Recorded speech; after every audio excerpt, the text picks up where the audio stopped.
Good evening, everyone. Welcome back to Torah on Tap. All right, so you're probably wondering where I've been the last couple of weeks. So just to recap a little bit, 2 weeks ago, my son got married, and so I had a chuppah to attend. That was Monday night. We've had a very long week of Sheva Brachot, which I've attended almost all of them, except for the last one, which I cannot attend. That was on Sunday, because last Sunday, that was a week from yesterday, I got on a flight with my wife to get on a romantic vacation to go to Poland, and we were on a trip with Rabbi Farhi and other members of the community, traveling through Poland and going through that dark period in history. And it was a very powerful experience for me, even though I've been several times. I've led plenty of groups there. It was a transforming moment in my own personal life, being there. Was not expecting it to have such a deep impact on me. And the truth is that, because I go, so I've been there not as often as I like Israel, but I've been there like 70 times. When I go and when I'm like the tour leader, I'm able to kind of like disconnect and disassociate myself from where I am, and just be very academic about where I'm at. And so this trip, being there with Rabbi Farhi,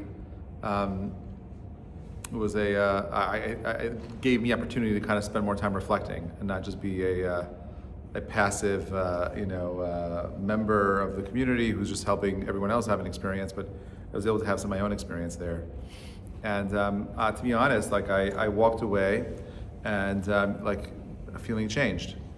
And I spent a lot of time trying to search through my feelings, and I don't have to tell you about what happened at the Holocaust. I don't have to tell you what happened at Auschwitz and Birkenau and all the monuments in Poland, and the horrific stories of pogroms and Jews being murdered and killed, and the barbaric behavior of the Nazis and the things they did to psychologically make it so that like gaslighting Jews from beginning until end. Oh, we're just taking the husbands away, we're taking the moms away, we're taking the kids away, we're taking everything away, and it's okay, don't worry about it. You're here now in the station, we're going to separate everybody, we have to do this because there's disease, don't worry about it. You're going to take off your clothing and take off your stuff, leave it here, you'll come back and get it. We're going to shave your heads off, we're going to give you a cold shower because we want, a hot shower. The reason why the Nazis gave hot showers to Jews, by the way, before they gassed them, is because they knew that when their pores were open, the Cyclone B would be more efficient in getting to their system. It was very expensive to actually get hot water into the concentration camps back then. But it was a necessary evil, or for them, a necessary step in efficiency to kill more and more people using less and less gas. It was the first time in history where people were using real science and industrialization to process the murder, destruction of so many people. And there are two stories that kind of hit me really hard. One was of a mother who was without her husband because they already killed her husband, and they came back to take the women and the children. And she told the Nazi officer, please, kill my son before you kill me.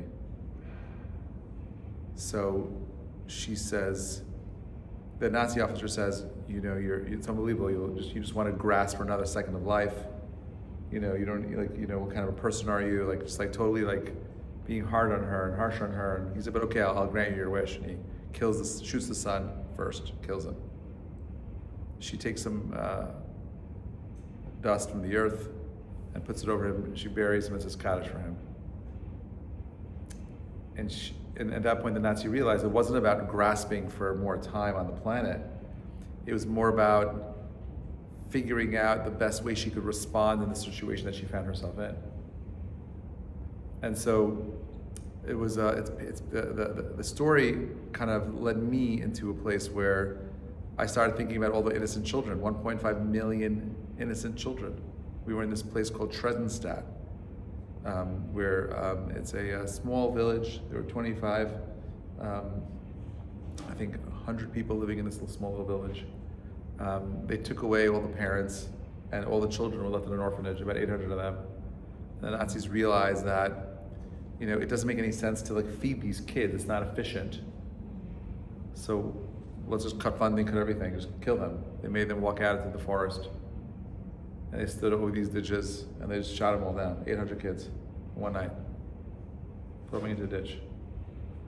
And so when you're dealing with the pain of innocence, I could understand why I could rationalize why an older person has to go through some kind of suffering. They made mistakes, they have a big mouth, they didn't show proper respect, honor, whatever, we don't mean the connected mida. There's a concept that, for measure, you get retribution. But when I think about innocence, like children, a 4-year-old kid, a 2-year-old baby, a newborn, and how do you wrap your head around that? How do you deal with that? We went to the famous tomb of Sarah Schneer, who was the founder of the Beit Yaakov movement, and she was a Polish Jew, lived outside of Lublin, and she transformed Jewish education for women. Most girls were illiterate. They didn't come from a wealthy family. They couldn't afford tutoring. They couldn't afford education. So while we were there and going through that history, I heard of another backstory to something that happened in Poland that got me even more upset than the story of the children. And so you Google this. I didn't know this was true. I've never heard of it either. And I've spoken to a couple other rabbis. None of my friends have ever heard of it. My rabbinic friends have never heard of it.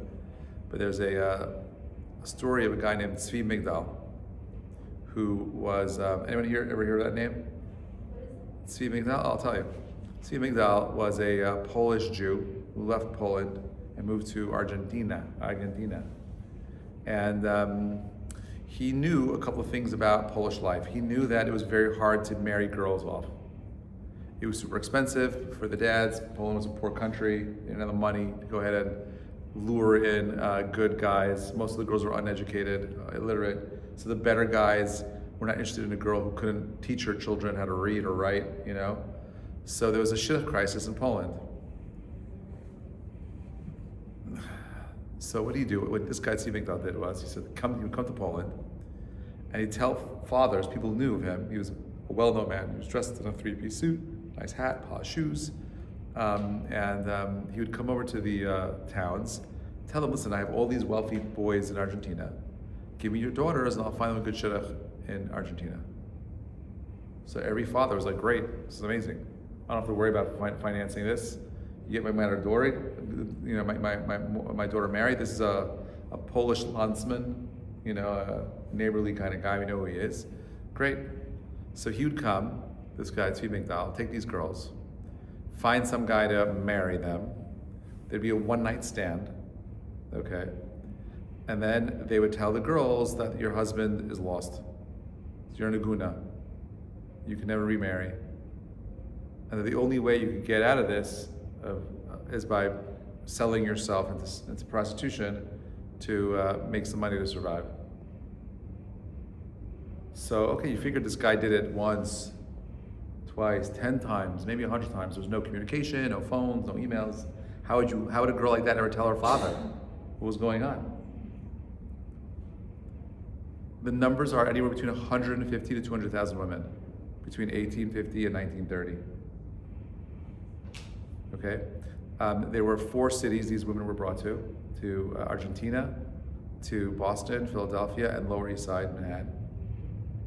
And these women who were coming from very religious Hasidic families from Poland were turned into sex workers.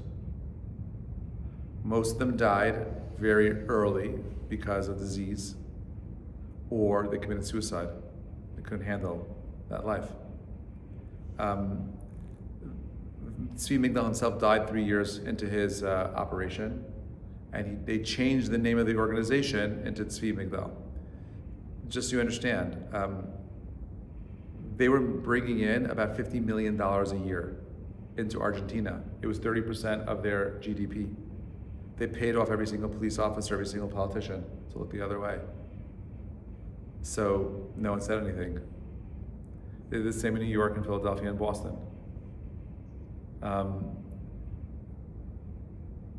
These girls were forced to be with men about 70 times a day. Okay. One brave girl, I forget her name, she worked really hard. She was with 1,300 men in 1 year. And she saved enough money to buy her own freedom. And she went back to Poland in the 1920s to tell the community what was going on. The first one to actually do it. The first one to have the courage, the strength to go through that process and be determined enough to go back and tell the world what was happening. And she did. So when Sarah Schneer heard about all this is all happening at the same time, they understood that whatever was happening for women education had to change. So many of the rabbis who knew what was going on with the story backed her because of the story. So Beit Yaakov was started as a countermeasure to the prostitutioning of all these Jewish girls for so long. And no one talks about it because it's such a dark, evil part of our history. You know, this is all the anti-Semitic tropes come out of this kind of stuff right away. How could you, a Jewish person, do this to his own family and friends and community and so on and so forth? And then they bought off all these people and they paid all this money. I mean, like 30% of a country's GDP is ridiculous, crazy numbers. These were the times of the mobster. These were all mobsters. And they used all of this as part of their smuggling ring, sex trafficking. And how do you explain how to a 14-year-old girl, but how some Jewish man bamboozled her father and sold her off into a slavery? You know, why did she have to go through that suffering? So, you know, I've dealt with the question of suffering before, you know, and I've thought about suffering a lot. And I would think, you know, I was thinking in the context of, you know, October 7th, the last couple of years, the rise of anti-Semitism around the world right now, you know, watching hate spread around America right now, Mamdani's new, you know, rise to power. And I'm thinking about hate and and suffering and pain in a real way. And I got lots of questions. So I've been bothered by all of this. It's been haunting me. If you want to read more about this, there's a book called The Third Daughter. I forget the name of the author. She did all the research on it. She wrote a fictional novel based on historic fact. She changed all the names, but the stories are all real. The last, I think, 10 pages are the actual hardcore history of everything. And there's several other books that were written on it. And they all came out recently, like 2019, 2020, 2018. This is like all new research. So the crazy part of this is that we had a guy on our trip from Argentina. And he said that there is a Jewish cemetery in Argentina that has more than 3,000 tombstones for these women. So he's like, he knew about it. He's the only guy that knew about it. But like he said, there's more. He's like, well, we know of one cemetery. He's like, the government doesn't let us go there. They don't let anything be filmed there. They don't, because the government was complicit in allowing, they knew what was going on. They didn't stop it.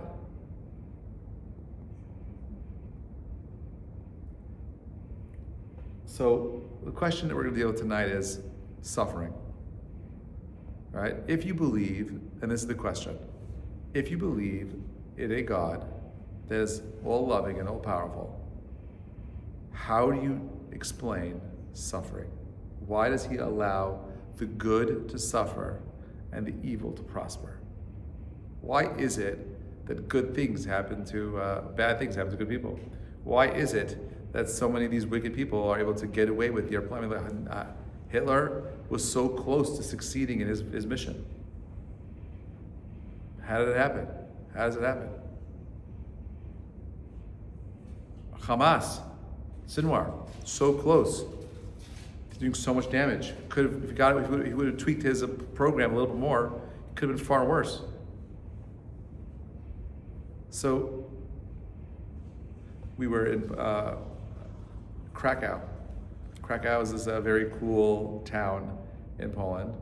It's where all the klezmer stuff happens in Poland. Very cool architecture, very quaint. It's very grungy. It's like a very cool vibe. A lot of young people. A lot of concerts happen there. It's like a very funky, artsy kind of place, part of Poland. Like the main square, the gates around the city are like these black gates with menorahs in them. You see Stars of David everywhere there. Like it's in the main square of Krakow, there were 40 shuls. Imagine like Ben Yehuda, like 40 shuls, like one square. There were over 400 shuls in all of Krakow. So I'm walking through this town. Remember, there were 3 million Jews that lived in Poland. There's only 750,000 Jews living in Brooklyn. A total of about, I think, less than 2 million Jews living in the New York area. The tri-state area, about 3 million, right? And that number's for sure changed because all the Jews have gone to Florida, right? But still, like we're talking about like a crazy number of people. And so like we're walking around Poland, and like every other building is a shul. Every corner. And we walked into this one building, and it's a restaurant, a very cool, funky restaurant, tall ceilings, whatever it is. And I noticed on the corner, like a faded painting of what looked like the Kotel. Underneath it said in Hebrew, HaKotel Maravi. And then like another painting next door to it, Migdal David, Kaver Rachel. And I'm looking around, and I'm like, oh my God, this is what a shul would look like. Like 200 years ago, you paint like these murals on the walls with different places of Israel to like, you've seen them before in other shuls. Right, and I'm standing there in this restaurant. It's a very funky, high-end restaurant, and like it was a shul. It was a synagogue before. And we're talking about 80 years ago, it was used as a synagogue. I'm not talking about 500 years ago. This is a synagogue that was used before World War II. 1940, 1930, it was used as a synagogue. And now it's a restaurant. There are 400 other buildings like that in Krakow that are being operated not as synagogues, something else. And then I started thinking about like, holy cow, like we built synagogues in so many countries around the world. We built synagogues in Russia, Lithuania, in Czechoslovakia, in Hungary, thousands, Spain, thousands, France, Germany. Look at all of Europe. And 90% of them are empty now, gone. And I was thinking about like, wow, in 200 years from now, are our descendants going to go on a tour to Brooklyn and Manhattan and look at all the Jewish buildings that once were, this is the Safra Synagogue. There was a rabbi there, Rabbi Shlomo Fari, who gave these very cool lectures, whatever it is, and this is where he sat, and now it's just like a bar where people go to get drinks and meet people and whatever it is. This is the famous neighborhood in Brooklyn. There were once here, Brooklyn has 800 synagogues. More than Tel Aviv. Yeah. This is the area where we had kosher food. There's a very cool, famous grocery store named Uri's. They had one in Brooklyn. They had one in New Jersey. This is the community, the Sephardic community. This is the Lebanese community, and these are the things they built, and they're gone. Right? So how do we deal with this idea of like loss and suffering? So I want to answer the question before we actually go into the sheets. It's a kind of weird thing to do, right? So I want to first say that there is no answer to suffering, and I'll tell you why I think there's no answer. There's no answer to suffering because, and this is what I think God was telling Moses, no man can see my face and live. Is because once you can understand why people suffer, you won't be motivated to stop suffering. You won't be motivated to stop other people from suffering because you'll be like, this is what this guy needs. It's good. And therefore, from man's perspective, he always has to wrestle with the question so that he can use that uncertainty to stomp out the suffering. And I think that's the answer to suffering. We just don't know. But it's a necessary evil to help us make the world into a better place. God created infinite worlds of spirituality. And this is the lowest of all possible realities. What makes this reality so amazing is that we have the potential of transforming this lowest reality to the highest reality through our choices. So we can never answer the question of suffering. So even though I feel some sense of melancholy and a little despair and pain for my brothers and sisters who went through so much pain and suffering, I'll never understand why. I can never answer the question. There'll always be an element of me just not understanding. I can never know. But the feeling that I have, and this is a very, very, very key part, because we allow our feelings all too often to define us. And we understand now that we're adults that feelings are very important, but certainly they should not define us. We don't make major decisions on feelings. If you went to a mechanic and you brought in your car, and the mechanic says, "Let me see what's going on." He puts his hand over the car and he starts waving his hand like this over the car, and he's like, I feel like the brakes need to be changed. I feel like the ignition needs to be changed. What would you say to the guy? Crazy. You don't make decisions based on feelings. Open up the thing, look and see, and tell me what's wrong, right? So similarly, over here, when we find ourselves dealing with emotional things like suffering and pain, and the righteous suffering, the wicked prospering, we cannot allow the emotions to hijack the intellectual part of the process of making the choice of how to respond. Because you read the book of Eov, the book of Job, and the story is a horrible story of a man suffering, losing his wife, his children, and how Job deals with it. Eov deals with it. And his first response is, maybe this is just, there's no way to answer the question because this is how God created me. God created me to be evil. God created me to be good. And therefore, we're just part of a loop and we're just playing out our lives. And therefore, there is no, answer to the question. But Eov's questioning actually creates a reality where there's no responsibility. And therefore, he rejects that idea. But the book of Eov is really a book about, in a nutshell, about not being afraid to ask the question. It's okay to say, it's hard. Why is it hard? It's okay to say, I'm going through a tough time, I'm suffering. It's okay to ask God, why am I suffering? Abraham asks it, Moses asks it. The greatest of our prophets asked the question. Yosef HaTzadik, the Torah has more pasukim about his life and his circumstance than anyone else in the Torah. Why? Because it's a response to suffering. It's okay to suffer. It's okay to suffer with questions.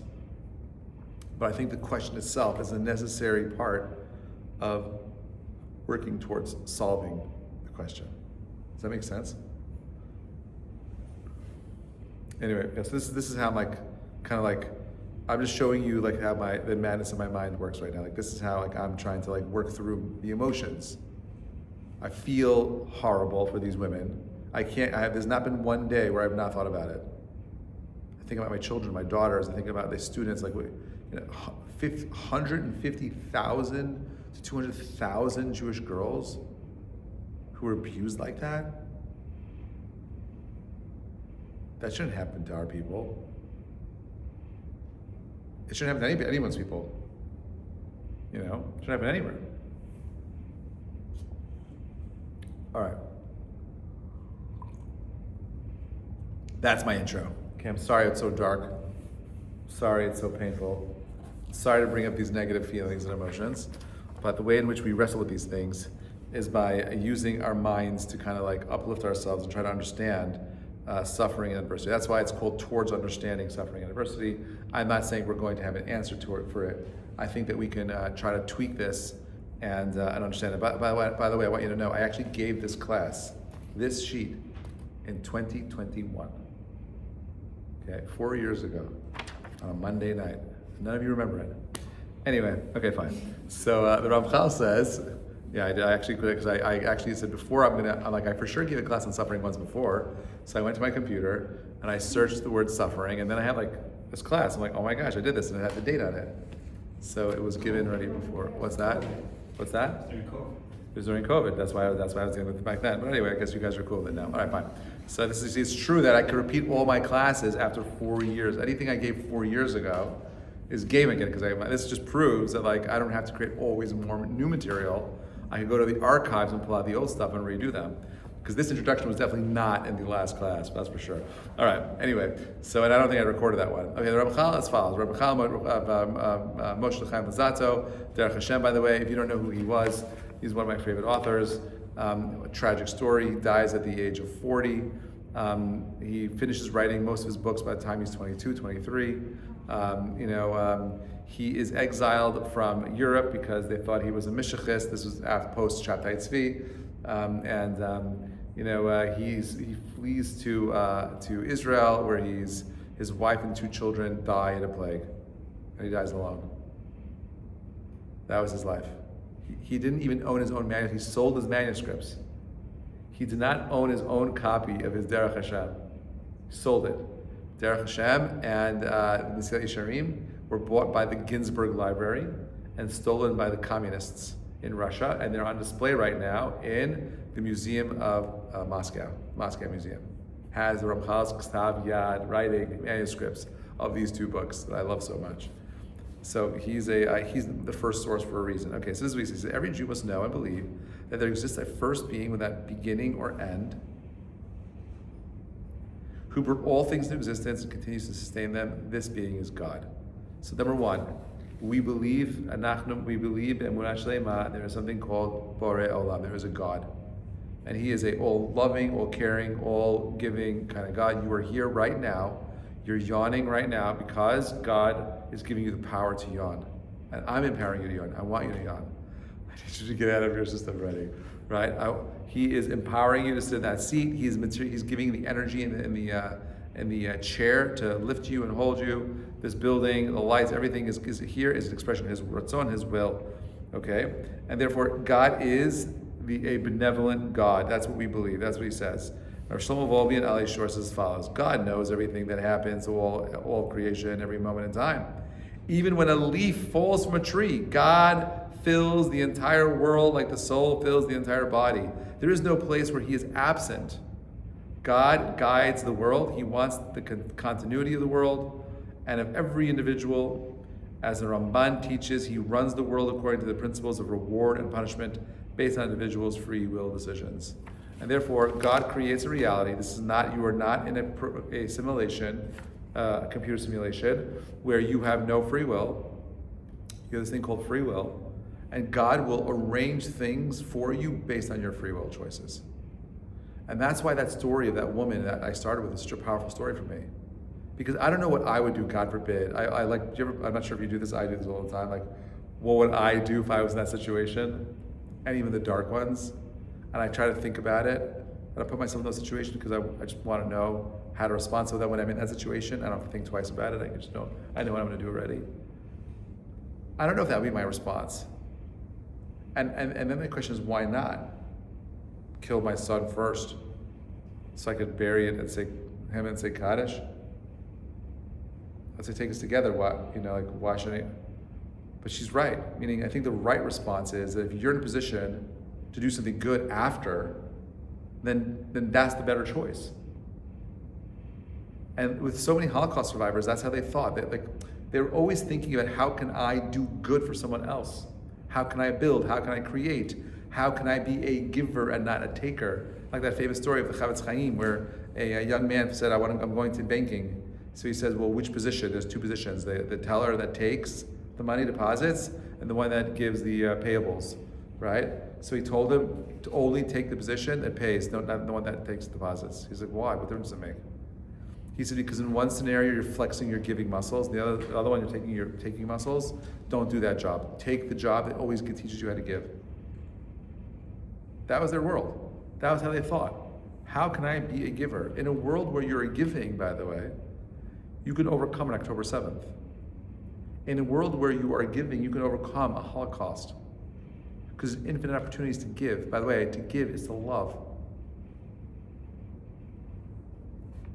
So God gives you the free will, and therefore all of reward and punishment is based on one's free choices. Rambam, Maimonides, Hilchot Teshuvah. The ability is given to every individual to decide to act properly and become righteous, or act improperly and become evil.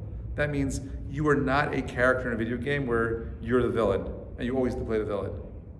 You could choose to be whatever you want to be, any character you want to be. That is what's written in the Torah. And now man is like one of us, knowing good and evil. That means that a human being is unique in creation in that he personally understands the nature of good and evil and can choose to do either. And there is no one who can prevent him from doing either, meaning like you could be either good or bad. You could choose. You're not stuck. You are not a character that is fixed and cannot be changed. You have infinite potential to choose who you want to be. And this is what the Gemara says, everything that has heaven except for the fear of heaven. This is what it means. You choose. How much Yirat Shamayim you have is up to you, not up to Hashem. You choose to make it real for yourselves. That's what Shar B'china is. God willing, when we go back to Shar B'china in a couple of weeks, Shar B'china is about creating the process of and reminding yourself of going through the meditation of recognizing and appreciating everything that God creates for you. The awe and the emotion that you have for Hashem is very much dependent on your choices, on how you make it real for yourself. I can't make it real for you. I could give you the sheet to take it home and you could go over and over again and internalize it. That's up to you. Tosafot says everything is in the hands of heaven. What does that mean? Except for the chills and the fevers. That's up to you. Right? What does that mean? That means the things like lions and thieves and bad occurrences are decrees from heaven. But chills and fevers are not decrees because one could avoid them. Certainly, if someone wishes to kill himself by jumping into a fire or a river, he can, even though his death was not decreed. This is different than the concept of everything is in the hands of heaven except the awe of heaven. And because that refers to a person's attributes, whether he is strong or weak, poor or rich, tall or short, wise or dull, but this refers to events which occur to a person. Meaning, if you're going to go out and take a ice cold shower, and you're going to walk out into a blizzard without a coat, whose fault is it that you got sick? That's not God's. That's you choosing to drink the poison. So there's a difference between negligence on your part and circumstance that you find yourselves in. And remember, I'm going to say it over and over again. You can never control the circumstance that you find yourselves in. That's your circumstance. What can you control? Your response. There's a man who was being pushed into the gas chambers. And he looks at the SS officer and says, I'd much rather be on this side of the door than on that side of the door. I'd rather be morally superior, marching to my death, singing Ani Ma'amin, than being the murderer, shutting the door and gassing my people. How we respond, how we see things, is everything. We don't believe this world is finite, right? We believe this world is finite. We don't believe that our soul is finite. We believe our soul is infinite. Maimonides says as follows, number 6, I believe with complete faith that the Creator, blessed His name, reward with good those who observe His commandments, and punishes those who violate His commandments. Which means at the end of the day, there is a mitzvah to believe that God will do everything in His power to make sure justice is meted out to those people that need it. Hatzur tamim po'alo ki kol darachav mishpat el munah ve'en avel tzadik v'yashar hu. The rock, His works are perfect. All of His ways are just. A God of trustworthiness without iniquity, righteous and fair is He. That's what the pasuk says. Le'olam adam ragil omar kol da'avid rachmana l'tav avid. Person should be accustomed to say to himself, everything that God does is for the good. This is what we believe. Rabbi Akiva was once traveling from place to another. Famous story. He reached a particular town. He looked for an inn. He said, well, but he found none. Everything was full. He declared everything that God does is for the good. He went to sleep in the open, accompanied by his, I don't know why this is a horrible translation, by, by a rooster, a donkey, and a lantern. The wind blew and extinguished the lantern. A cat came and ate the rooster, and a lion came and ate the donkey. Yet he declared once again,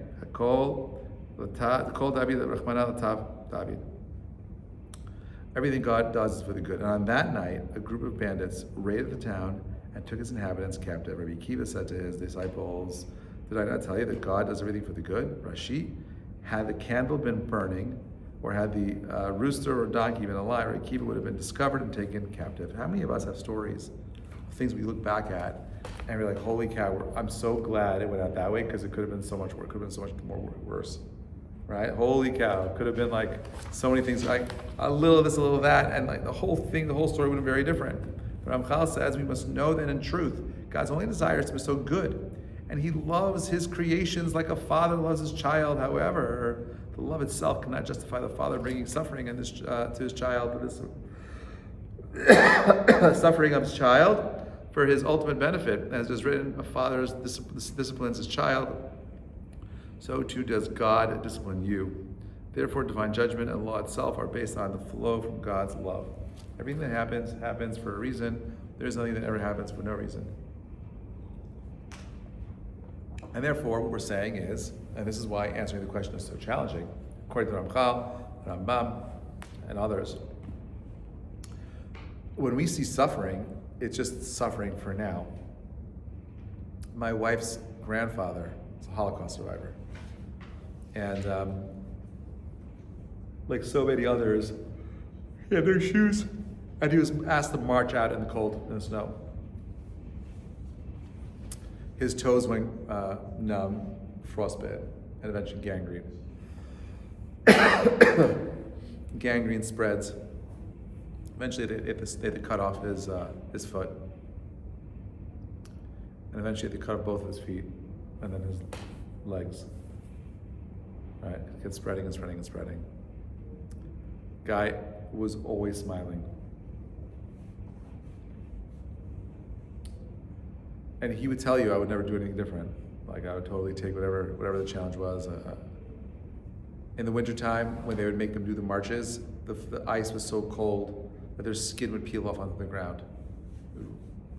There's bloody footsteps, nothing left. I can't answer why they went through that. But from a theological perspective, we believe that whatever the suffering is, whatever the challenge may be, is not for naught, it is for a reason. And somehow that reason is for the greater good of humanity. I don't know how, and I'll never know how. I'm supposed to be bothered by it, remember. I'm supposed to be disturbed by the visualization and the question. It should pain each of us. We should walk away feeling like, oh my gosh, like and that's okay. It's okay to have a question. Remember, the quality of your lives are an expression of the quality of the questions you're going to ask. Well, actually, I don't know why I'm thinking I'm very dyslexic right now. I'm really tired. The quality of your questions will determine the quality of your life, is what I want to say. Right? You need to ask the questions. It's okay to lean into those dark parts, but it's not okay to allow the emotion to define how you feel about your Judaism and God and the world around you. That's not okay. Ask the questions, but at the same time, be mindful that you might not get a good answer, or you might not be able to understand the answer. Once I understand the answer, I lose my humanity. And if I'm a human being, I can no longer grow and make choices. I'm already out of the free will loop. And that's not what God wants for us. He wants to be in that position where, God willing, we walk away with a deeper appreciation and understanding. I know it's a little early. I want to stop over here because I'm falling asleep and I have to drive home. Bezrat Hashem will continue the conversation next week. Shabbat to everybody. Welcome back. Good seeing you all. See you next week.